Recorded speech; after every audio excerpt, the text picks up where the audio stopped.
What's going on, guys? This is Jeff with Philippines Through My Eyes, and I'm looking forward to talking to you about part 4 of my life story.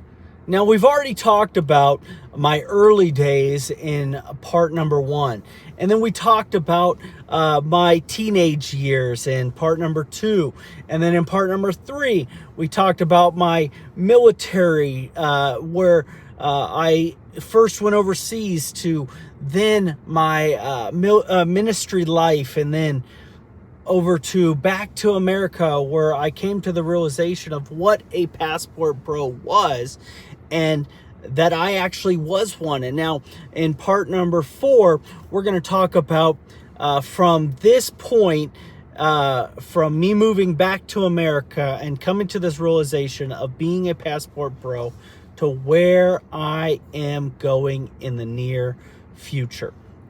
Now, if you have not commented, liked, subscribed, or hit that notification bell today, let me encourage you, do that right now. Like, comment, subscribe, and hit the notification bell so you can find out when videos drop, and you can stay tuned to follow us in this Philippines Through My Eyes journey to the Philippines, and how we can be successful as expats, as digital nomads, and as OFWs moving back to the Philippines or moving to the Philippines for the very first time. Now, here's where we're at. I'm back in California. I've come to the realization that I'm a passport bro, and I've been really considering since the fall of 2021 what the future held for me. We came back and I started getting some health things taken care of, and that was great. I was so happy that I was able to take care of those things. My family got some help. I personally got a lot of help, and I began to get some counseling on the future, both mentally and physically, where we would go. And I have a wonderful mentor and friend who's helping me with that. He's a doctor, and he has a counseling degree as well as a medical degree, and so he's helping me just try to wrestle through a lot of things that I've dealt with about my past, and about my military life, and about different things that I've went through as in my family. And now I've got such a clear vision of what the future holds. Now, I want to share some of that with you. Number one, when I move to the Philippines, I plan to counsel with families and with the marriages of specifically people who are Filipino and Westerner or American, having a foreign relationship in the marriage and the family, and how to coexist with cultures and how to adapt to each other and some of the struggles. Now, my wife is Filipina. She grew up in the Philippines. I grew up in America. We grew up with two different family dynamics, two different ecumenical backgrounds. She grew up affluent and wealthy, and I grew up poor and abused. And so we totally came from different worlds. She came from a church background. I came from a very neglected background. So understanding those things, we've went through our share of misunderstandings and cultural issues, and we've worked through those. And I'm currently about to start a master's in family and marital counseling, and I'm super excited about that. I'm excited to launch into this next journey. Now, on top of counseling with families, specifically husbands and wives from different cultures, I have been invited to work at a college. Now, that is all about whenever we get there, I will ease into a position in a college teaching, as well as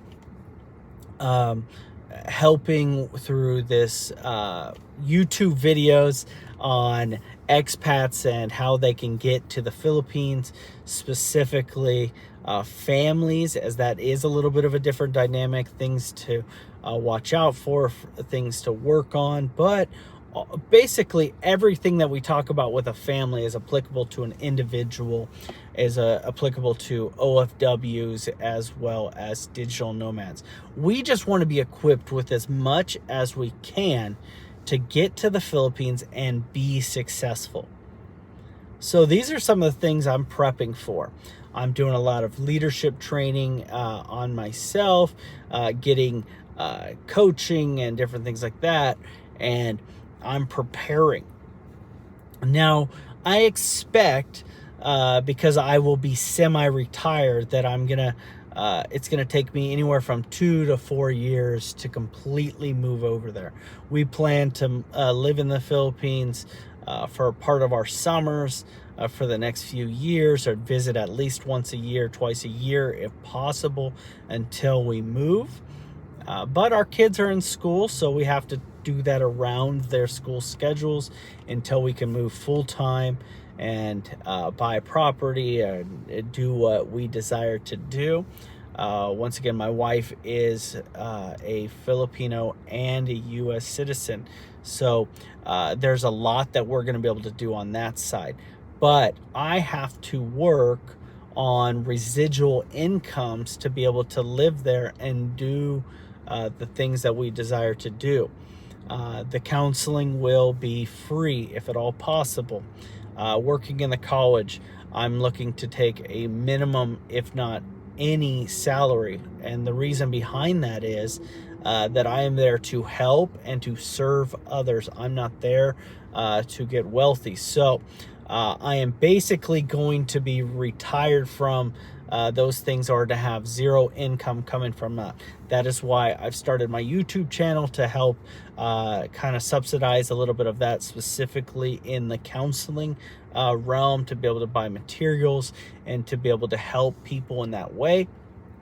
Number two, I'm working on these residual incomes, and they're going to come from several different places, but my goal would be to live a comfortable life and to be able to save money for my children and my children's children. And I'm going to do all of that while being somebody who's a servant and giving. And now, I'm not saying all of this so that you can say, wow, look at him. I'm just telling you this is where I'm at in my journey. My journey is not here to toot my horn, but just to explain where I'm at in my life. And, you know, some things might change, but I just have such a clear vision and picture of where I'm going and where my family is going. I am so pumped, and I'm so excited about that. Look, this is coming from a kid who came from abuse and neglect to a person with a crystal clear vision and a desire to serve people through many avenues while living in the Philippines, and to ask nothing of anybody. One of the desires is that sometimes there might be couples that or a group of expats who might want to get together and do a couples retreat, an overnight stay at maybe a resort, and we do maybe a dinner and a class, and in the morning maybe we have 2 or 3 more classes, and then, hey, people just kind of go to the beach, they do what they want to do, but just a way to help families to grow. And you know, it might be in different places, different things, but these are just some of my desires. So I don't want to ramble on too long, but this is where I'm at in my Philippine journey, going to the Philippines 2 to 4 years full time there. But until then, we are preparing, and we are going to take you along the journey as we prepare and as we consider what the future holds. Passport bros, OFWs, you know, digital nomads, we all are going through, or we will go through, struggles. So we need each other, and we need to have a community built around to teach and to disciple or to train others so they don't make mistakes, or they minimize their mistakes is probably a better way of saying this. And we're going to be talking about dating. We're going to talk about marriage. We're going to talk about families. We're going to talk about education. These are all coming in the future. But until next time, let me encourage you. Like, comment, subscribe, hit that notification bell. This is Jeff with Philippines Through My Eyes. Until next time, I'll see you later.